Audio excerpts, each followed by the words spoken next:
And without further ado, it gives me great pleasure to introduce you to Clancy, who's from Los Angeles and a member of the Pacific Group. Please welcome Clancy.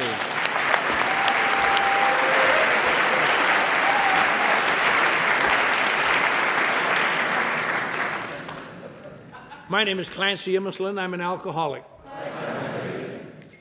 And I'm very glad to be here tonight, glad to be safe and sane and sober, as I like to say, because I didn't used to be, and I may not be again sometime.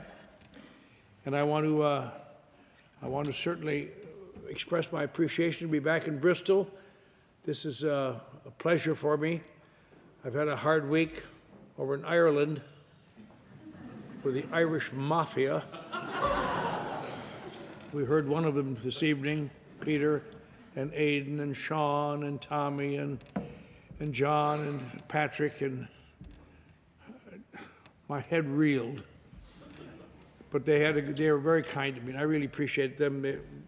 I enjoyed coming over here. And I had a nice day. I had breakfast this morning with three of the people I've had the opportunity to sponsor over the years, Steve and Wayne and Mark.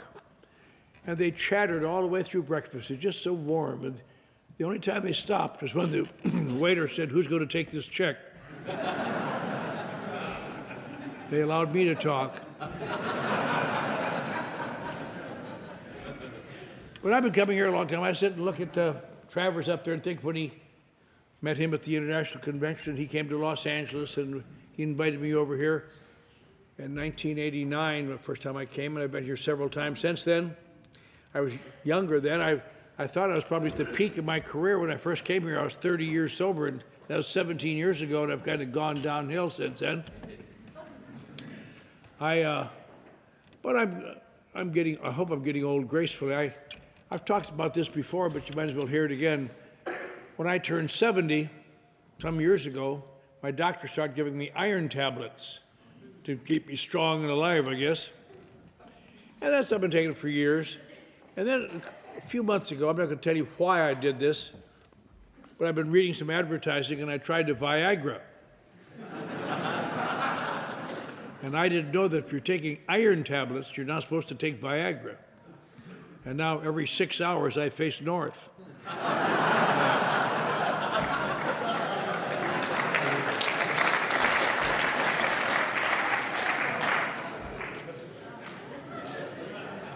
And that's all I have to say tonight, and thank you very much. But I really enjoyed the 10-minute talks tonight. Peter and Ruth are very, it shouldn't be fair to be so pretty and be so smart too. It's, I don't know if that'll do me any good. Not that it'll do any good, but to do me any good. This has been a great weekend. I enjoyed Bob's presentation. Bob, the historian from Little Rock, Arkansas, and we've talked a little bit. And listening and talking, sitting, chatting with a lot of old friends and new friends. And it's just overcome me in the last few hours. I was sitting in my room tonight for a minute after my shower thinking, God, how fortunate we are to be sober in this room. And it's so easy to take it for granted. I talked last night about how there'd been 4,000 years recorded history of people like us, and there's never been any help anywhere. You die or go mad or get put in jail. That's all that ever happens to people like us, or they hide you in the back room somewhere and keep you out of sight. And now somehow, so this has changed. And there's a lot of new people here tonight, I know that, and I know there's also some people who are not familiar with Alcoholics Anonymous. I want to just take a few minutes just to give you just a little background of what this is so important. There's been all sorts of therapeutics that don't work. They give them aversion drugs when they drink, so they get very sick, and they think it's going to keep them from drinking. Nothing ever does. In 1930, which is not that very long ago, really, 1930, there was a wealthy family in New York, and they had a son who was in his mid-30s, and he seemed to have a nervous problem, they felt. He had always attacked by nerves. And when he got his attacks of nerves, it would make him drink too much. And so they wanted to do something to help him. Now, this was the Depression. Nobody had any money, but they had some money. They were a very wealthy family. So they were able to do whatever they had to do. And they found what they felt was the best doctor in the world, and wrote and see if he could treat their son. And a lot of people don't know this. I don't know if Bob even knows it. But according as far as I know, the first man they contacted was Dr. Freud. And Dr. Freud refused to take the case, which was the first break we ever got. We'd be sitting here tonight drunk and saying, but I dreamed I was sober. So they went to his ex-associate, Dr. Jung, who had a big clinic in Switzerland, and they packed him off to Switzerland. And the doctor worked with them for a year, apparently, in his big sanitarium there, and helped him break through the conflicts and the difficulties and help him understand the nature of his problem. And he sent him home. He said, oh, Roland, I think you have a good attitude now. You understand your problem. And on the way home, he stopped with some friends of his family. They were wealthy folks in Paris, and they toasted his newfound health. And 3 days later, he was face down drunk again in his own vomit. And everybody was so shocked. How could this be? They took him back to Dr. Jung, and Dr. Jung refused to take him back.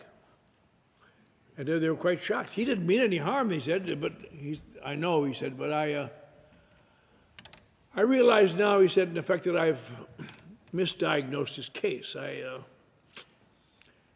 thought I was able to help him with his psychological problems, but I see now that he was an alcoholic. And to the best of my knowledge, there's no effective treatment for that condition in the world today at any cost. And he told Roland that you must do this. You must keep yourself confined voluntarily or involuntarily as long as you live, or otherwise you almost certainly will intermittently drink until you die or go mad.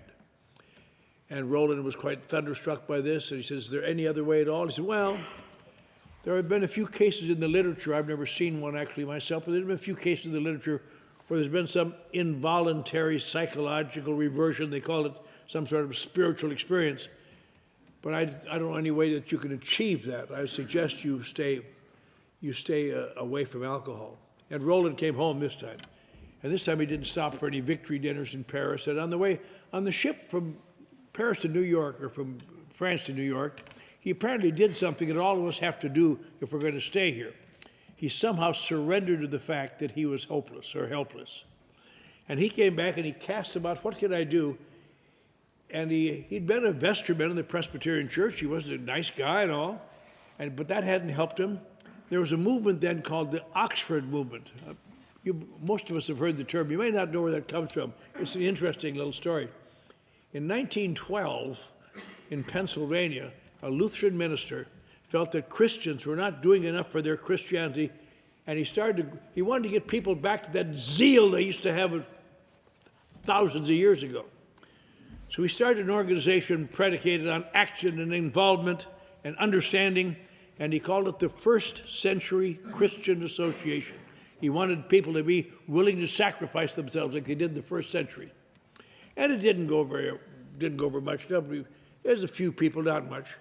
And in the early 1920s, he came to England and tried to tell people about it. And oddly enough, the folks at Oxford University really loved it. They just absorbed it. So much so it became known as the Oxford Movement. And he brought it then back to the United States as the Oxford Movement, and it really took off. More and more groups all over the country began meeting and discussing spiritual breakthroughs and values and understanding. Usually upper class people who had some degree of thirst for spiritual values. And Roland came back and saw the Oxford Movement and thought, well, maybe that'll help me. And he went there. As he said, he wrote later, I wanted to stay sober as long as I could, so when I died drunk, my parents would have a pleasant memory of me. And some years later, when he died drunk, his parents had a pleasant memory of him. But he stayed sober for a while, and his family were very pleased. They had a summer home up in Vermont. They said, gee, Roland, you're doing so good. Why don't you go up to Vermont and spend some time and relax? And he went up there. If he'd have gone there 2 weeks later, 3 weeks later, we wouldn't be here tonight. It's just funny little seconds and inches. He got there, and he was settling down, and one of his childhood friends he'd known when he was up there came over and said, you got to help us. You got to help us, Roland. Our friend Ebby is really drinking himself just crazy. And I know you used to drink. Maybe you could help him. She said, sure, I'll try. So we went to talk to Ebby, and Ebby, of course, like, I don't want to hear it, Roland. Come on, get off it. I don't want to hear that religious crap. He said, okay, went home again. But since he happened to be there, they came over again a few days later and said, Roland, you got to help us. Ebby's just been arrested for driving his car drunk into somebody's house. He's on strict probation. They're going to either send him to the insane asylum or state prison. Now, you know my dad. He's the judge. I have no influence on my own father. He's the judge. But he knows you, and he knows your father, and he knows how well you're doing. Would you go over and testify for Ebby? And he said he just happened to be there. He went over and said, Judge, I can help Ebby. If maybe you could release him in my custody, I'll take him to New York. And the judge says, I wouldn't do this for anyone else. But I know you and I know your father. Take him out of Vermont. If he comes back here, he'll go to the penitentiary. So he took him to New York. Just by a quirk of fate, he happened to be there. And he put him in a church mission down on Broadway. And he worked with him. And one of the things about the Oxford movement is that as you went along, Ebby wasn't crazy about it, but he got to like being sober. He's involved with a lot of people. And after a while, you were supposed to go out and testify and tell people what you had found. And so Ebby was told, now it's time to go out and testify. And Ebby didn't want to testify. I'm not going to go out and testify. And Roland said, do you want to go back to Vermont? I said, I believe I'll go out and testify. He said, who could I testify to, though? I'm going to be embarrassed and humiliated. And he happened to think there was another boob from Vermont, even more of a mooch than he was, who'd been some big shot and was now down and outer. He said, I'll go testify to this idiot. He probably only remember it, so that won't be so bad. So he called up this guy in Brooklyn named Bill Wilson, and he said he wanted to see him. And they made arrangements for Ebby to go over there. And in our book, Alcoholics Anonymous, Bill talks about his version of it. Ebby came to the door, and he looks pretty good. And Bill said, what are you doing? He said, I found religion. That's made Bill's heart sink. Oh, jeez, going to get some religious crap. But he invited him in. They talked about the Oxford movement. Now, I've heard Ebby talk, and he had a slightly different version of it. He did come in. He sat and talked to Bill and tried to explain what was happening, and Bill just kept drinking as fast as he could. That's really great, Ebby. I'm really glad to hear that. And Ebby went away feeling somewhat frustrated. And something happened that it isn't in our literature, but I'll guarantee it's true. He came back a few days later, and he had the Oxford group closer with him. And this guy said, Mr. Wilson, don't talk about the Oxford group. And it just made Bill more crazy than ever, like any one of us would be. And pretty soon he started to stay sober, then he got drunk again. He stayed sober, got drunk again. He got drunk again on Armistice Day, Veterans Day, because he was a veteran, and wound up back at the hospital again, his hospital where he'd been so many times. Do I hear strange noises? Oh, that's... And the doctor called his wife. The wife called Ebby and said, Bill's in the hospital. Maybe you could go up and talk to him. And the doctor had told his wife, Bill's wife, he said, he doesn't have any of these left in him, I don't think. I think you might as well accept the fact that he's going to die soon. And so Ebby took a couple guys from the Oxford group, went up to talk to him, and Bill said, I don't want to hear it. I know you mean well, but Ebby said, you got to find a God.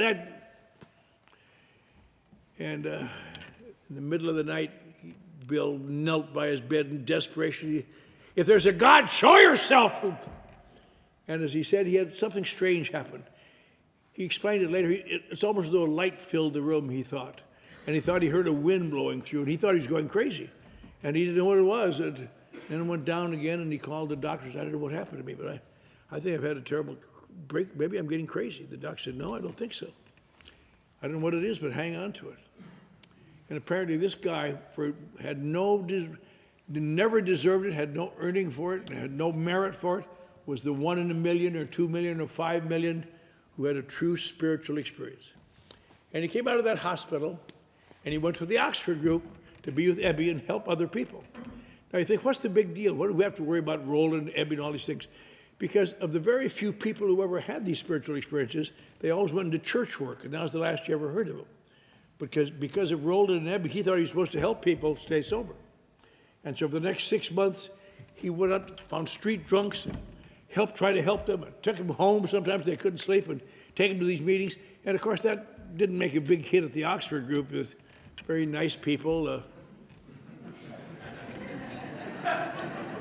I believe you're vomiting on my shoes, sir. And you'd take him home, and sometimes they'd get up early in the morning, steal some stuff out of his house, and go sell it. And after about 6 months of this, one morning he got up, and the guy he'd brought home was gone again. And he watched his wife, who'd been a pert, chic little society girl when he married her. Now she was kind of old before her time, working as a counter girl in a cheap department store, trying to support him. And she was putting on her sweater, and he noticed the patch on her sleeve. And he suddenly realized, what am I doing? This is ridiculous.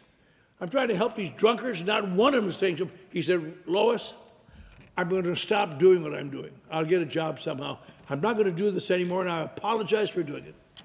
He said, I've been working with drunkards for 6 months, and not one person has stayed sober. I'm all done. And right there, I'll tell you, your life and mine hung by about as thin a thread as it'll ever hang. And she turned to him and said something that changed the course of history. I was having lunch with her in Connecticut a few years ago. I said, how did you ever think of that? My God, I don't know, it seems so obvious that what she said was, he says, I've been working with people for 6 months and not one person has stayed sober. And she said, you did. And, oh, yeah. That's why old-timers don't have much hair in front. You go through...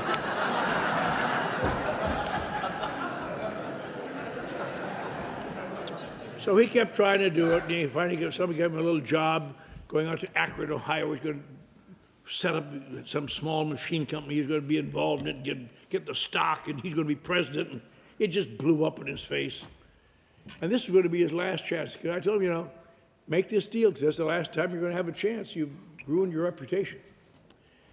And so on a May Saturday, he stood in the Mayflower Hotel in Akron, Ohio, and he felt in his pocket he had $10. He could either pay for his hotel room or he could buy a train ticket home. A failure again, and he always would be a failure. And he stood there. I'm kind of a romanticist. I stood in that same position about 25 years ago, that same hotel lobby, trying to imagine what it must be like. And over there, at the end of the lobby, there was a little door with a curved sign over it, golden neon cocktails. And as he said later, he knew that he'd probably just have a drink or two and he could think of a way to get out of this. And he started to walk there. And our lives got shorter and shorter. And he happened to remember that he'd promised the people in the Oxford movement, if it didn't work out, he'd call somebody in the Oxford movement before he drank. So he went to the telephones. Those small town hotels had always the name of the churches up there. And he called a bunch of, the first minister he called. He said, I'm a rumhound from New York, and I want to talk to somebody in the Oxford movement. And I said, I really don't know what your problem is, sir, but I'm trying to write a sermon. And hung up. And the next one didn't answer. And the next one hung up.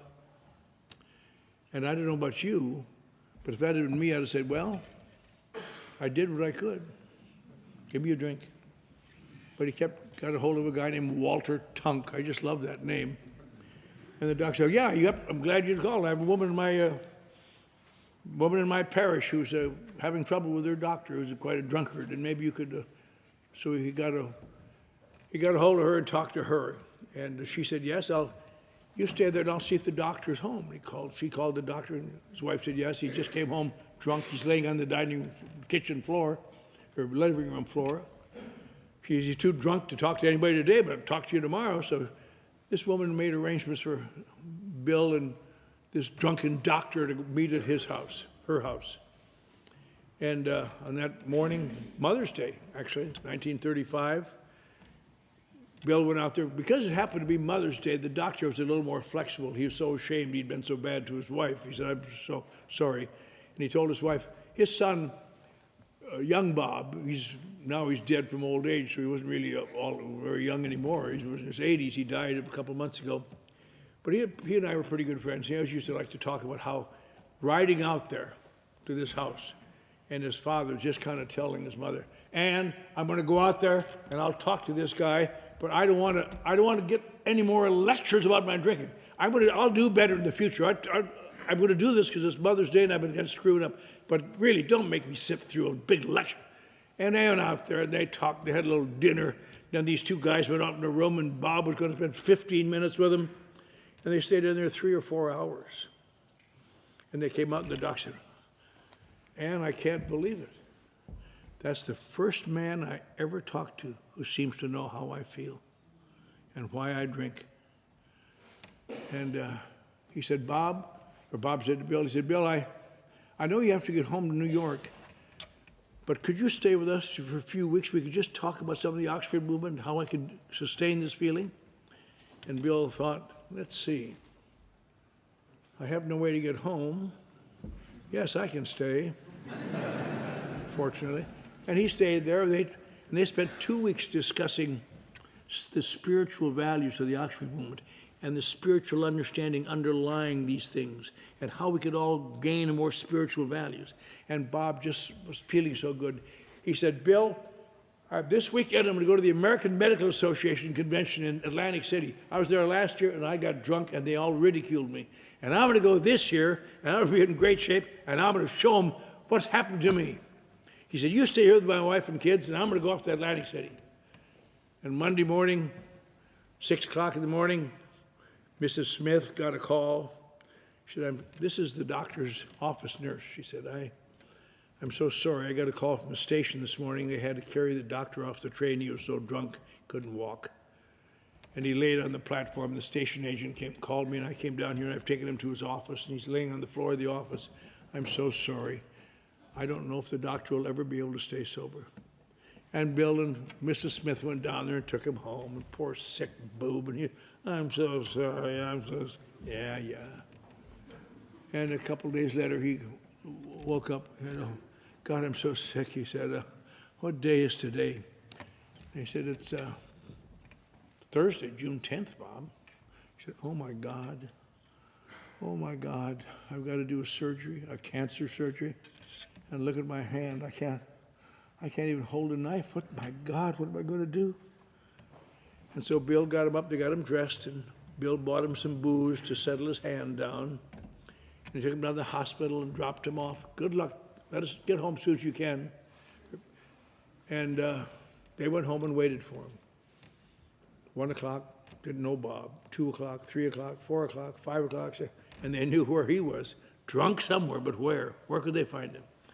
At about 7 or 8 o'clock, he came in the door, and he was sober. They said, "Where you been?" He said, "I've had a great experience today. For months in that Oxford group, they keep telling me I should make amends to people that I've hurt. And I don't think doctors should have to make amends. But today, I realized I did. I've been making amends all day today, and I feel wonderful."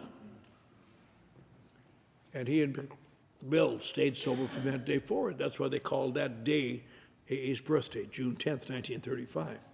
But what they did, they came to the conclusion then that sitting around discussing spirituality isn't what had kept Bill sober. What kept him sober was trying to help people. So they found some goof up at the Akron Hospital, a drunken lawyer who'd come from Kentucky, had moved to Akron to get away from his past, of course, brought it with him. And he was in the hospital again. He is a miserable case. I heard him talk years ago, too. He said, "I was laying in that hospital in Akron, Ohio, and my wife came in and said, 2 fellas wanted to talk to me about my drinking." And I thought, oh, hell. I told her, "I don't want to talk to anybody about my drinking." But she's a strong woman, so I talked to them 2 fellas. And they never talked about my drinking once. They talked about their drinking and how they felt, and I never heard anybody describe me so well. I couldn't believe it. And I stuck with him, and I've been with him ever since, and he became number 3. Then there's some people who didn't stay sober. There's some people who did stay sober. Got a little kind of cadre. One of my favorite stories about this is they got a young man,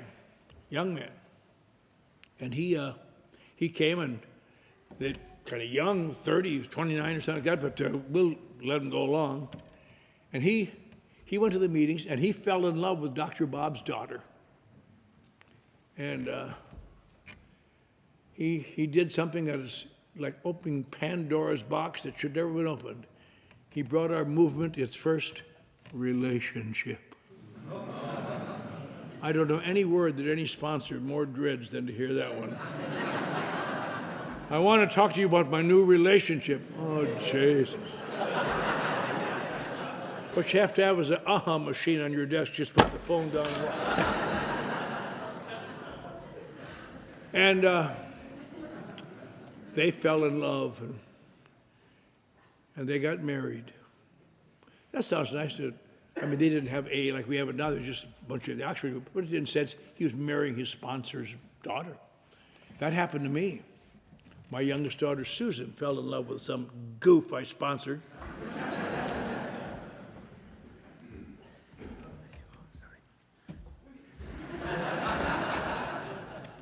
There's nothing worse than an obsequious Irishman. Thank you very much. Let me tell you just a little anecdote about him. He and his friends from Ireland were at the International Convention, and we all stayed in the same general area. And every time I'd see these groups going around in a group, they go around like a hive of bees, and I'd say, "How you doing, Peter?" He'd say, "Jesus, Bob." I said, "What does that mean?" I did that for 2 years. I suddenly realized that guy's mocking me.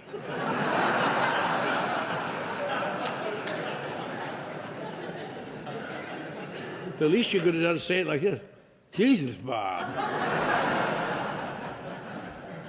But anyway, they got married. My daughter married this guy, and I want to give you the absolute perfect example of mixed emotions.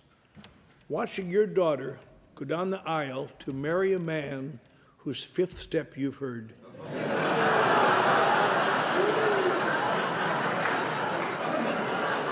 Jesus. You can't really say anything, but you can give little hints. Let me know if he ever brings a sheep home, honey.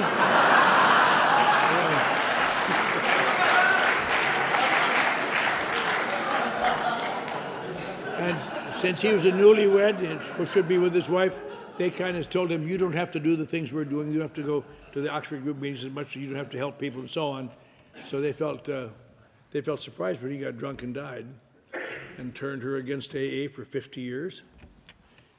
But anyway, it continued little by little. As most of us know the story, Bill then moved back to New York, and they got a little movement going there. They had a few people in Akron, a few people in New York. They tried to help people. A lot of people couldn't stay, but they tried.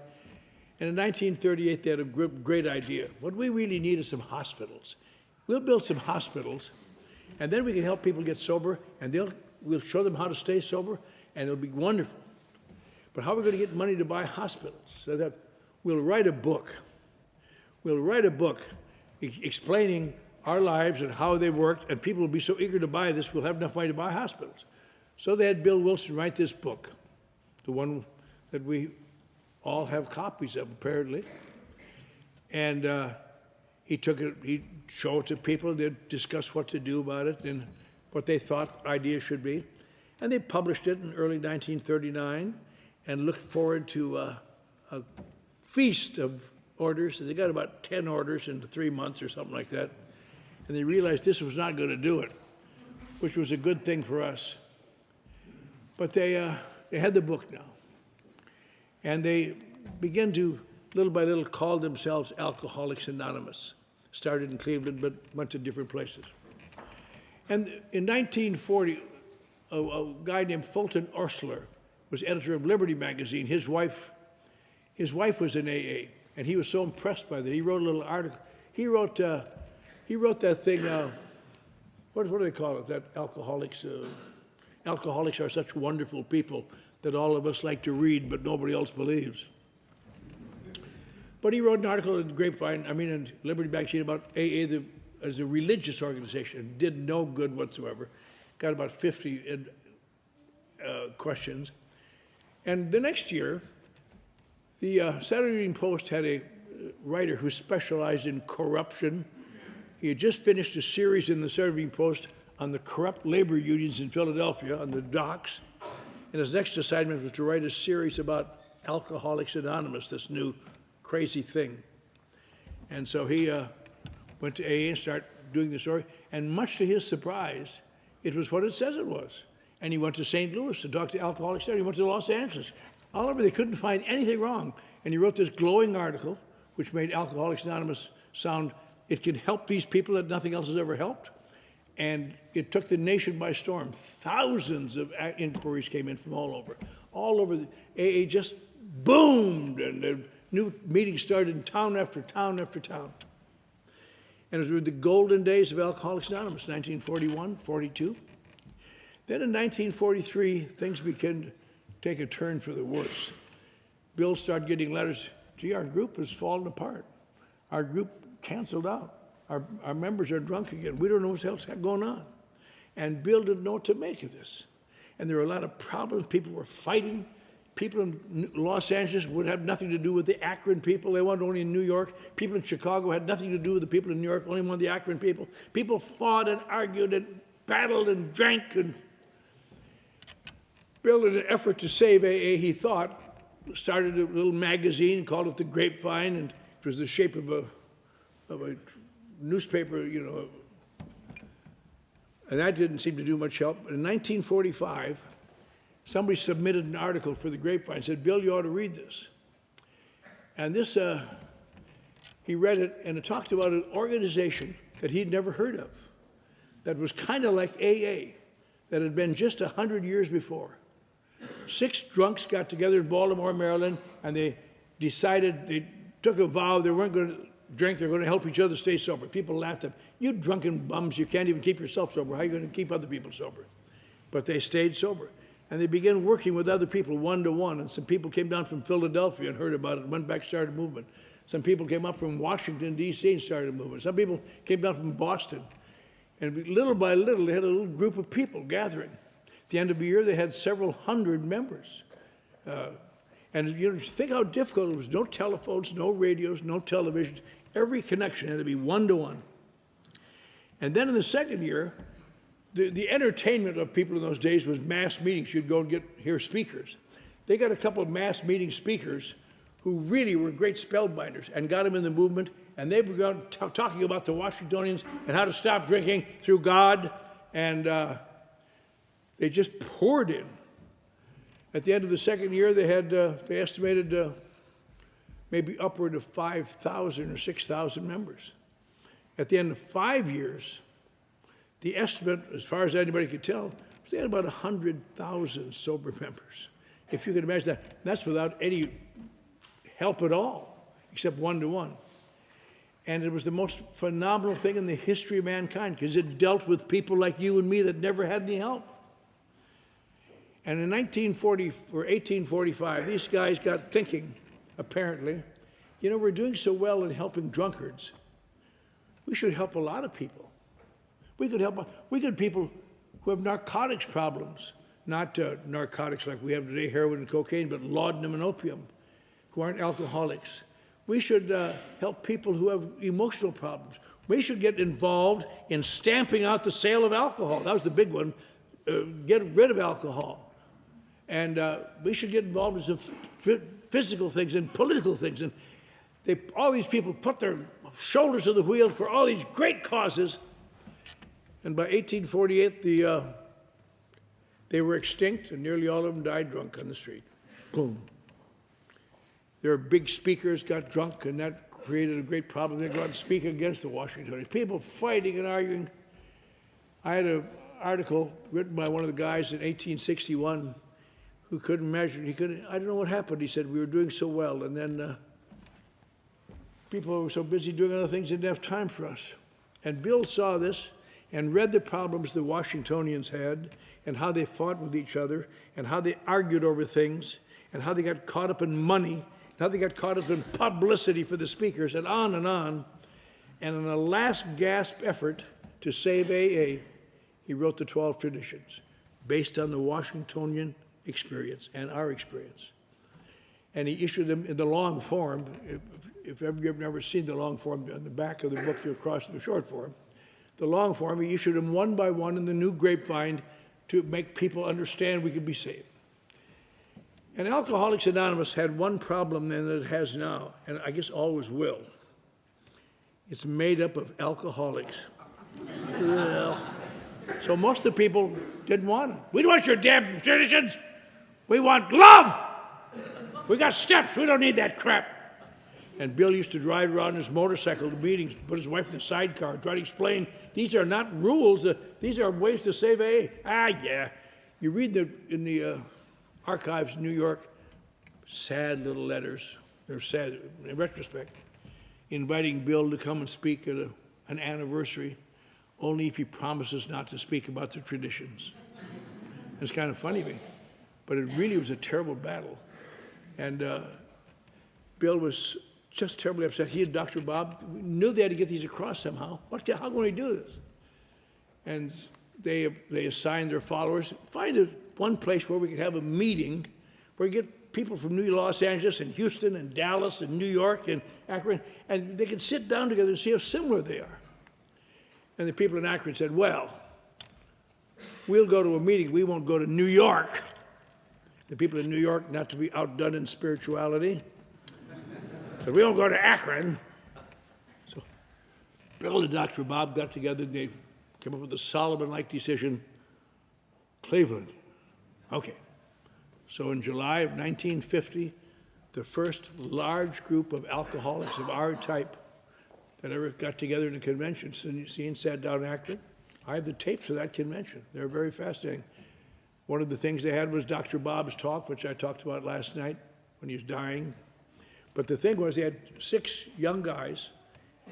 Each took 2 traditions. You could just hear their tails wagging. Here's my... And they described them, and they pointed out there's no enforcement in the traditions. We can't even enforce them if you break them. All we can do is suggest you do them. You can break every tradition, and still we can't keep you out of meetings. We don't have any AA police. A lot of us old-timers think that's a mistake. You know,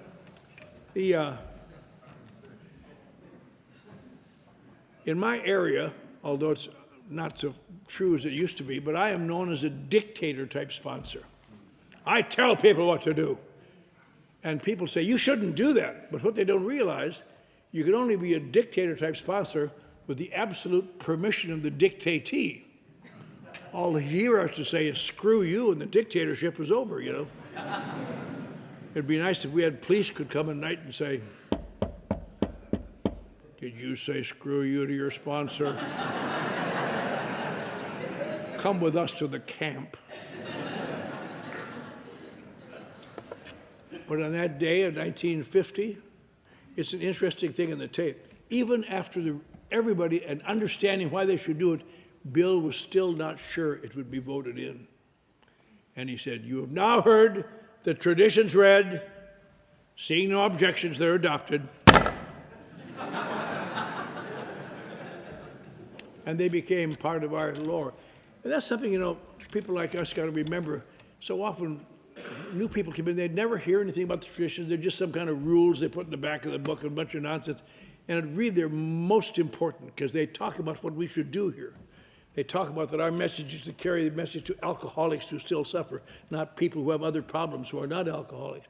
They talk about how we try to put principles ahead of personality. They talk about that our primary purpose is to try to find unity, which is very difficult, and there are no bosses. That second tradition was written because people said, you just want to be a dictator, Bill. And so we said, no, the only authority is our group conscience, and the only requirement for membership is a desire to stop drinking. And that's one of the things that is under a lot of heat today, and has been for some time. Because sometimes today in groups, known non-alcoholics come to AA and want to be in the closed meetings. They say, well, you shouldn't be here. I have a desire to stop drinking, and that's my entree. And what do we do about that? Then you have to go back to the long form of the traditions, because the short form is just the condensation of them. And the long form said we want to help all those who suffer from alcoholism. And when they condensed it to a desire to stop drinking, they had no idea that someday non-alcoholics would try to sneak into AA. You can't get alcoholics in. Why would non-alcoholics want to come in? And little by little, these traditions have gone into our being, and AA continued. And little by little, it's grown. Now it's in a lot of places.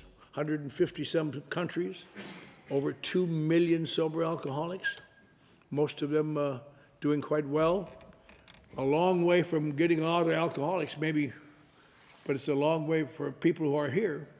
And the biggest problem alcoholics have today in Alcoholics Anonymous is not just taking it all for granted without ever knowing what a series of seconds and inches, again and again and again, that it took for us to be here. I travel around quite a bit because I've been sober a long time. In the last few years, I've been in odd places like Cape Town and Johannesburg and Berlin and Paris and Oslo and Stockholm and Reykjavik and all over Canada and all over Australia and New Zealand, Central America, all the states of America. You would really think you'd find exotic AA in these places, but you don't.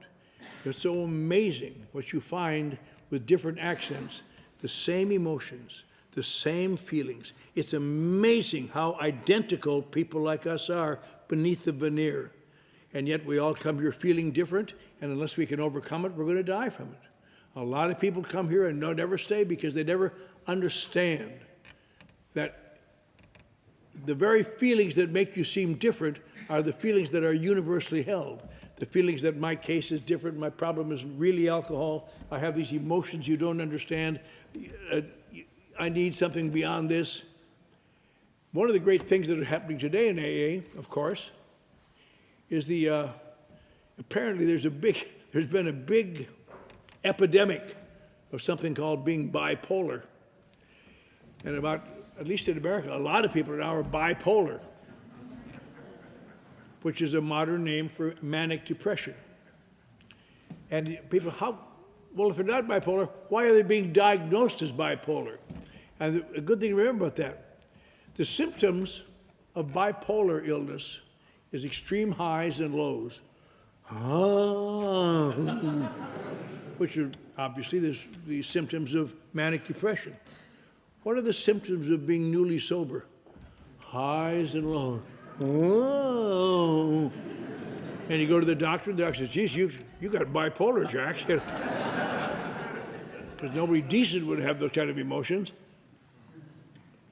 And somehow we have to remind people that we have to be very careful about suddenly going into antidepressants. And a lot of people say today, you shouldn't play doctor and tell people not to take antidepressants. And I never would tell people to do that. But I think it should be known that antidepressants, on a long-term basis, are lethal. They make the depressions eventually worse. Any number of suicides have come out from long-term antidepressants. They're made for anything at all. They're made for short-term. And yet people like us, we get on them short-term and they make us feel better, and we become addicted to them. You say you can't be addicted to antidepressants. You can't be addicted to alcohol either unless you're addicted to alcohol. And I know when people come to me and say, "Would you help me? I'm on antidepressants." I say, "Well, I can't do that because I don't know what it's like. But I'll tell you what I will do. I'll go to your doctor with you and ask him if he'll slowly withdraw you and get you off them, wean you off them." And I think and if they want to do that, that's fine. If they don't, I have to say, I can't help you because I don't take them and I can't identify. Because the whole purpose of Alcoholics Anonymous in all these times is trying to help people through identification. You know, you go back over the years, and that's what it's about.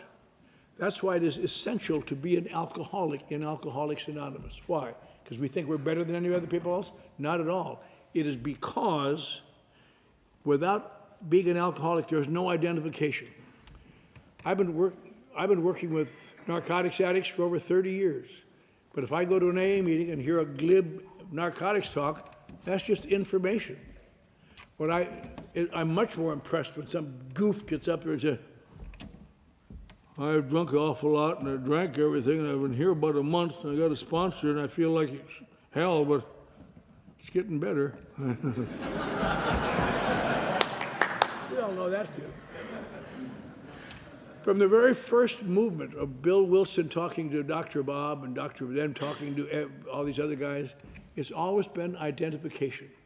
Without that, it is just information. That is why people who are in Alcoholics Anonymous, who also were narcotics addicts asked AA to allow them to use the 12 steps and form Narcotics Anonymous. That's the first movement to use the 12 steps was Gamblers Anonymous. A guy named Jim Willis, a good friend of mine, went to New York and got permission to use the 12 steps and formed Gamblers Anonymous, which to this day is still the most successful of all the non-AA programs, but it's rapidly being overtaken by Cocaine Anonymous. And he built this GA empire all over the world, and he got so involved in it, he really didn't have time for AA anymore. He was so busy in GA. And so in the mid-'60s, everybody felt bad when he got drunk and died. But he never gambled again, so I guess that's something. And the people in GA don't care that he got drunk. He didn't gamble. That's what they were concerned about. And NA was formed, and then the next one was to be formed was Overeaters Anonymous.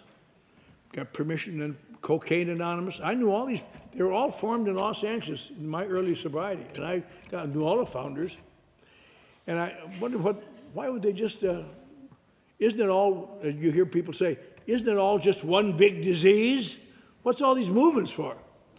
Do you know where that phrase comes from? It's all one big disease. That came from a treatment center that only had one van.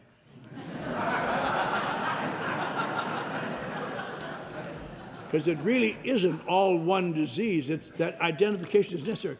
What is the nature of alcoholism? My case is different. You don't understand.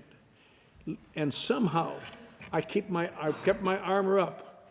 And somehow or other, someone from outside has got to, by saying things or showing in some way that I have had the same feelings you do, that maybe you'll get to, huh? And a little bit gets in. And little by little, that identification is the only thing that changes people like us. Because without that, I'm not going to take actions that you think are right, because you don't understand me at all. The concept of identification is so important. An example I use often when I talk, because it best personifies it. When I was about 2 years sober, in 1960, I was feeling, I'd taken some steps, I had a job, I was feeling good, and I still didn't have any front teeth. I was skinny, weighed about 125 pounds, but I was talking at the club one day at a meeting about obsessions, because I'm an authority on obsessions. Not the recovery from them, just the obsessions. And I gave a great talk, and afterwards some kind of a plump lady came up, she says, that's very interesting. She said, I have a new organization right around the corner called Overeaters Anonymous. Would you come and talk to our ladies on Sunday? I said, sure I will. Show them my 30-inch waist. You can be like me someday, girls, you know. And I went over there and I gave a talk on obsessions. These about 8 plump women sitting around the table. And I gave them a good talk. They loved it, I guess. And then I sat down and they had a little sharing session, and I couldn't believe my ears. Woman over here, her son just celebrated his 10th birthday. She made him a 2-layer cake. The son was down in Long Beach at a military school. She sent her husband down to pick him up, and she took one little taste to see what it was like. And another one. By the time they got back, the cake was gone. And I didn't say anything because I'm too nice a guy, but I thought to myself, Jesus, just have a piece of cake and let it go with that. What the hell's wrong with you? Woman over here talked about eating ice cream. Oh, I ate ice cream. I must have ice cream a gallon a day or something like that. And I didn't say anything because I'm too nice a guy. But I thought to myself, no wonder you're fat, for Christ's sake. Anybody be fat eating that much ice cream? But the all-time winner was on this one. She said, I eat till I can't eat anymore. Then I put my finger down my throat and vomit so I can eat some more. I thought, I didn't say anything because I'm too nice a guy, but I was going to say, don't bother shaking hands with me after the meeting. Oh. I mean, I can see doing that for drinking, but not eating. I've done it for drinking a lot. Come out of a bar on Saturday afternoon, God, the sun's still up. I'm ready. I don't want to miss tonight. But I understood what they were saying. There was just no identification, so it was just information. It was just information. And that's why the whole basis of AA, The whole basis of everything we do here is based on identification. There's been two movements in the history of the world where alcoholics of our type have gotten help. The Washingtonians, AA. And they were both the only organizations made up of drunkards helping drunkards. Not doctors helping drunkards or psychologists or well-meaning people or ministers. Drunkards helping drunkards. And when the Washingtonians got away from it, they expired. And that's happened in AA. New York, we were talking together yesterday. The biggest group in New York was called the Midtown Group in the 1960s and 70s. They were cutting edge. They were sharp guys. I used to go there once in a while, and they brought me in to talk a couple times, and they were really sharp guys. And they said, you know, this AA is getting too defensive. They begin having a Narcotics Anonymous speaker every 2 weeks, and they'd have Narcotics Anonymous people taking part. And they said, this doesn't work, and the next time I went back to New York, and the meeting was expired, no longer there, hasn't been there ever. Because there's an old truism, as a guy told me, he said, a meeting where anything goes eventually is a meeting where nobody goes.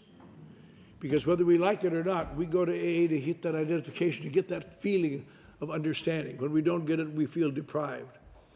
And so these traditions are really rather important. And that's why it's amazing. In some places, they have closed meetings where people can come off the street and participate. There should be alcoholics talking to alcoholics in closed meetings. In open meetings, people can come and listen. But it seems to me we have to defend the traditions in our home groups. If we don't, we're in dire need of help. But little by little, Alcoholics Anonymous has continued to grow. And there have been fights. Should we stop saying the Lord's Prayer? There was a big one of those a couple of years ago, and because they thought it was too religious.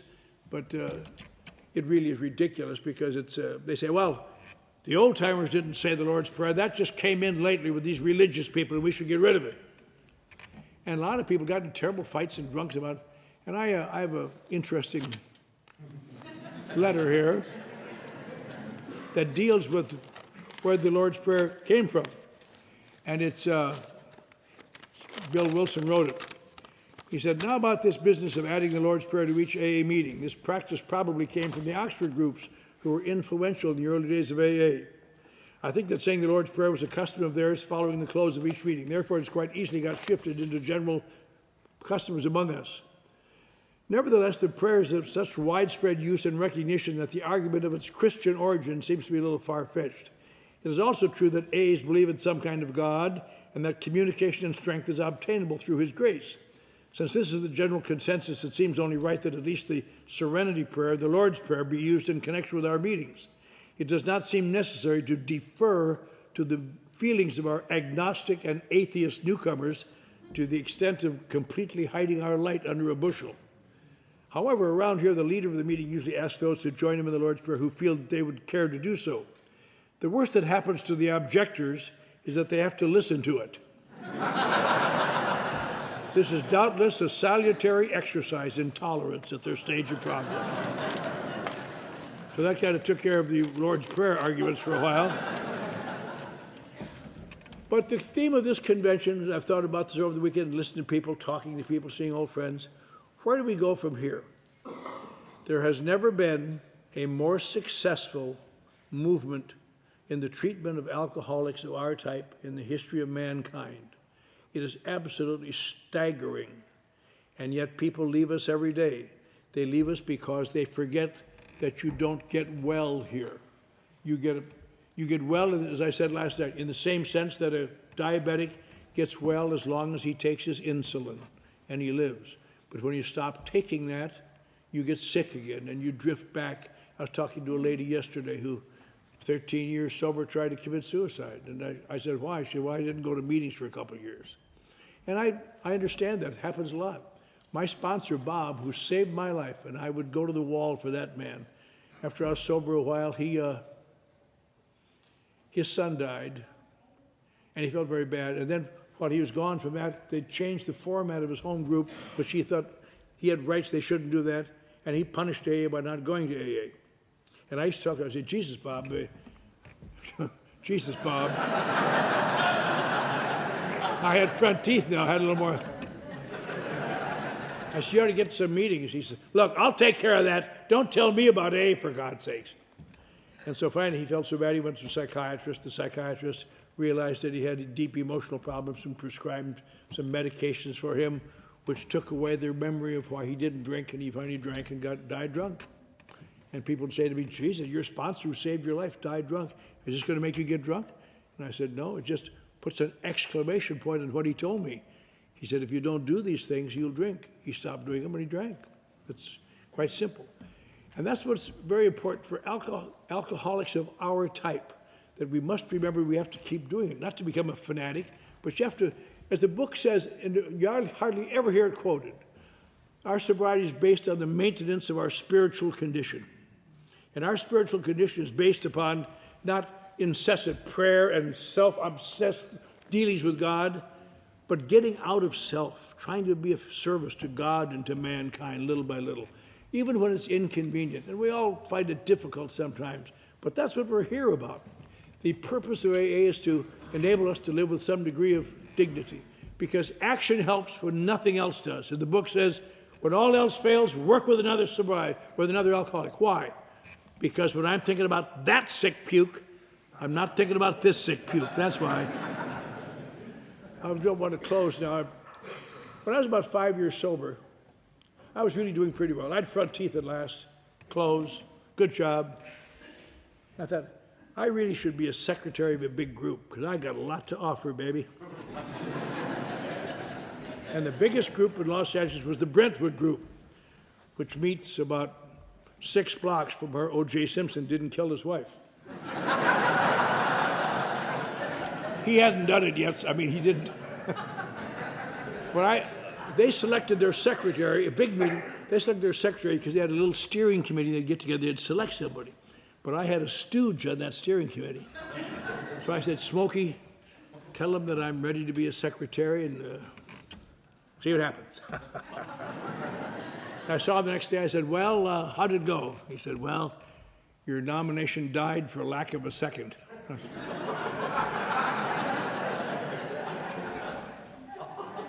Well, I gnashed my teeth about that for a couple of weeks. And the guy said, over here in Ohio Street, there's a little meeting hall. The Tuesday night meeting has died. There's just empty now. Do you know anybody who wants to start a meeting over there? Yes, I do. And I took 11 or 12 tattered followers and over there, and I rented the hall, and I wrote a format in my office, at least a temporary format, that I thought based on everything I knew, and had a meeting, and I stood at the door and greeted people, and the first week we had about 15 people there, and the second week we had about 21 people there, or 22. Third week, apparently I offended some people with my announcements. We were back to 12. But not my fault. But we would, little by little, at the end of the year, we had maybe 35 people coming regularly. And I thought to myself, you know, we could have the election now. But that would really be unfair, because these are new people. They don't understand the necessity of the things we do. I'm just not going to have the election. I'm going to sacrifice myself. I'm going to be a sponsor. I'm going to be the secretary for another year. At the end of 2 years, we're up to about 50 people regularly, 55 people. And I thought, God, they're doing well, but they're like an emerging third world nation. They know the words, but they don't have the music yet. I'd better sacrifice myself and continue as secretary. And so about 2 months later, I was sitting in the kitchen of the meeting, and some boob came in whose life I had saved, I'm sorry to say. Are we ever going to have the election around here? I said, why? We observe the traditions. We're doing very well. We're getting people more and more. What's wrong? He said, oh, don't be angry. It isn't that. He said, but in the groups around here, they say you're a dictator. But if we had an election and voted for you, nobody could say a word. I said, good idea, Jimmy. So we had the election, and I was swept out of office. I don't care. I have the ballots. I'm still looking at their handwriting. But now but to show what a good job I had done, even after I left, it really took off. And now it's by far the largest weekly AA meeting in the world. Many of you have been there. Over 1,000 people on Wednesday night, all excited, all up, just great speaker meeting. And I'm not the secretary, but I'm the founder.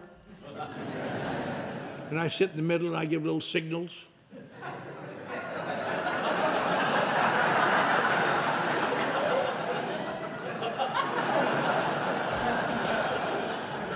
Nobody pays any attention, but it makes me feel good. At the end of the meeting, I stand in the back, and I'm dressed in a shirt and tie coming from work. And people bring newcomers up to me and say, "This is Clancy. He founded the group over 40 years ago. He's been sober over 47 years. He travels all over the world in airplanes to talk to people." And they say, and I say, "Welcome. I hope you brought your problems tonight. Many folks leave them here."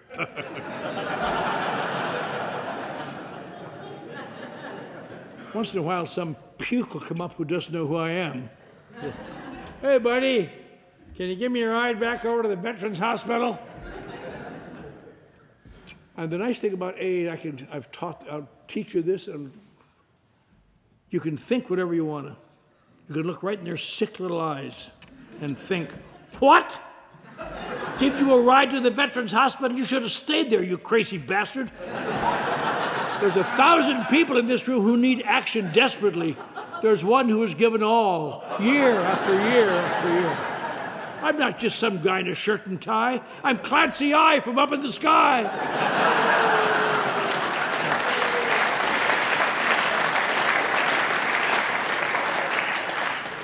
I can think that, but I must say, okay. And after I drop this puke off at the Veterans Hospital, and I'm driving home, my head says, "Oh, Clancy, is there no end to your goodness?"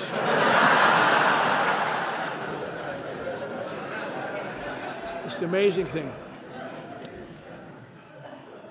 I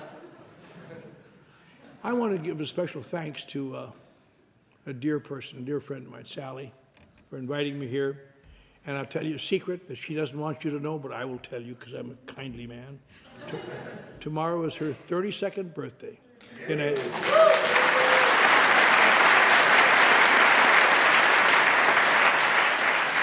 Let's wait and see if she makes it. She's got a bad attitude a lot of the time. But she's been very gracious. I've been very glad to be here. I think to answer the question posed of the theme here, where do we go from here? We go to keep doing it and try to do it a little bit better. And remember, our job here is not introspection. It is not making psychological or profound Freudian insights. It is to do as Dr. Bob said, as we talked about last night. First, remember, keep our program simple. Let's not louse it all up with Freudian complexes, which may be of interest to the scientific mind, but has nothing to do with our work here. Our work here, when reduced to the last, consists of love and service. We all know what love is, we all know what service is. And let us guard that erring member, the tongue, and try to use it with kindness and understanding. And finally, none of us would be here if someone hadn't taken the time to take us to a few meetings, to explain things to us, to give us a pat on the back when we need it. Let's never reach that stage of pitiful and incomprehensible, that stage of, what? Reach that stage of, smug complacency. huh? Smug complacency. Who asked you?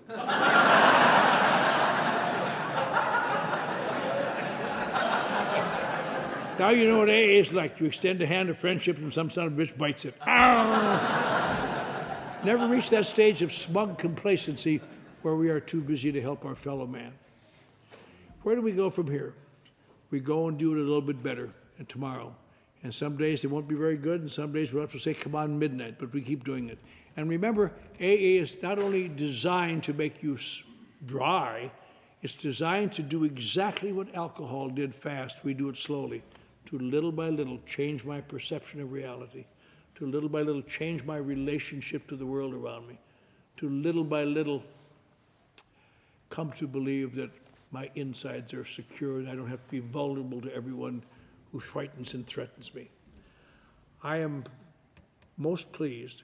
An old friend of mine, Hal Marley, who has been here, he's dead now, but he had a great way of closing his talks I've never thought about until this very instant. But he said, there's three things when I get up in the morning and I say my prayers I thank God for, as I do too. He said, I thank God that I'm alive.